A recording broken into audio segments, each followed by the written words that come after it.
This is a Fortress panic button, compatible with the legacy GSM system and the S02 system.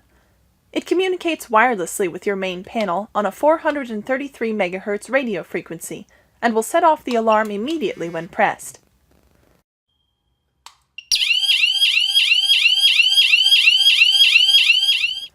Your package comes with double-sided sticky tape, which can be used to mount the panic button in a permanent location. To replace the battery, use a small screwdriver to remove the screw on the bottom of the unit. Open the panic button, then insert one 23A.